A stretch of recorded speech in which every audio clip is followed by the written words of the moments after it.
Hello everyone, it's Steve Passanelli with Tech Savvy Agent. I want to talk to you today about EdgeRank. EdgeRank affects you if you use Facebook in pretty much any capacity, whether you're just using it from a profile or perhaps you're using Facebook from a business page.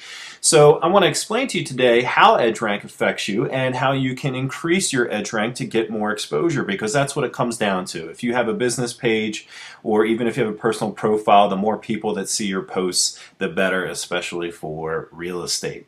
So let's talk about this here for a second. Here's my news feed. If I scroll up and down my news feed here, these are all the posts that Facebook thinks I may be interested in reading. Now I have almost 500 friends here in Facebook, so every time someone posts something, I'm not necessarily seeing that in my news feed. Facebook can't post every single thing here for me. That's what the ticker's for. The news feed is supposed to be a highlight of information. So the people and the posts that I'm seeing here, I have some type of affinity to, and that's the first part of the equation. EdgeRank is broken up into three categories. It's affinity, edge weight, and then you have your time decay. So it's using this equation to determine these are the posts that I want to see. Sometimes it does a good job, sometimes it does not. Before we go over the definitions of the three categories there, I want to show you something quickly. I'm going to go to the Tech Savvy Agent business page, and I'm going to take a look at my insights. According to TechCrunch, the average business page, and remember, this edge weight, or I'm sorry, edge rank is applicable for pages and or for personal profiles. So as you can see here on my business page, a lot of my posts on Facebook have a reach of anywhere from 2,000 to 5,000 people. And I have 21,000, almost 21,500 total likes. So that means most of my fans are not seeing my posts. And again, that TechCrunch statistic was 16%. Only 16% of your fans are seeing your posts. So I've been working on trying to get more fans to see my post here recently, and that's when I started to dig deeper into this EdgeRank. So let's take a look at EdgeRank. The first part of the equation for EdgeRank is affinity. And that is how close someone is to you or your page. So if I scroll down here, I find Jamie Barber on my screen. Jamie Barber is actually my sister-in-law, and she's fairly, close to me in real life, and Facebook knows the relationship here within the digital world as well. So I see most of Jamie Barber's posts because I'm fairly close to her. But there are other factors involved in affinity. Terry Conrad here is right above me, and Will Hansen is right above me, and Inman Next, and the Geeky Girls. These are all people that I communicate with on a semi-frequent basis online. I visit their page, I made a comment, or I liked one of their posts here recently.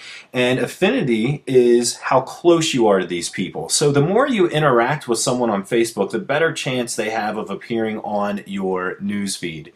If you liked a page a long time ago, but you haven't been back to that page, let's say you liked Tech Savvy Agent 6 months ago, but you haven't been back to the Tech Savvy Agent page, there's a strong chance that you're not seeing those posts.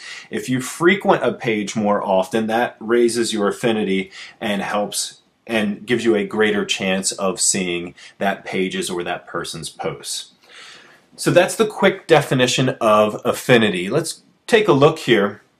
There's a nice page called edgerank.net, and it explains this actually more in depth here for affinity, the edge weight, as well as the time decay. So let's talk about the edge weight. What exactly does that mean? We were just explaining how affinity plays a role with whether or not you're seeing someone's posts, but also the action that the person takes affects your future in seeing that person's posts as well. So what do I mean by that? If the Geeky Girls here, if they post something here that is on the value of a home, if I go in and I like that particular post, then that's going to carry less weight than if I go in and I hit the comment button and I actually write a comment to the Geeky Girls post or Terry Conrad's post here. That'll carry more weight, and it will increase my chances of seeing information by them in the future. There's also some other factors involved with EdgeRank, and And there is no absolute truth to this because people are trying to figure this out, but it's also said that if you ended up liking a page from an advertisement over here on the right hand side of the screen, then that carries less weight than if you manually went to the top of the page, sought out that page, and liked it as well. So that's a common theory on another way that weight is determined. Also, the weight is determined by, and we talked about this for affinity, or while speaking of affinity for a little bit, but how soon you've been to that person's page. Do you manually go to that page at all? If you haven't been there in a while, then it's not going to carry as much weight either. The last determining factor in EdgeRank is your time decay. And time decay is actually the simplest one out of the three there. It basically just says the longer the post is up there, the less weight it's going to carry. The funny thing is, if you look at your timeline actually isn't in chronological order. There are posts from 12 hours ago, and then above it there's a post from 17 hours ago. And again, those three factors are all playing in together with how long they are staying on my page. But technically, the longer the time, 17 hours, I would assume that this post is going to disappear. And I said timeline there, but I meant newsfeed. This post is going to disappear from my newsfeed sooner than some of the other posts up here near the top. So if you would like more information on EdgeRank, again, there's an awesome website called edgerank.net. This is something that I believe that everyone should be aware of if you're using Facebook for business use or even personal use. So if you have any questions, please post them to the bottom of the page. I hope you enjoyed it. Steve Passanelli with Tech Savvy Agent. Thank you.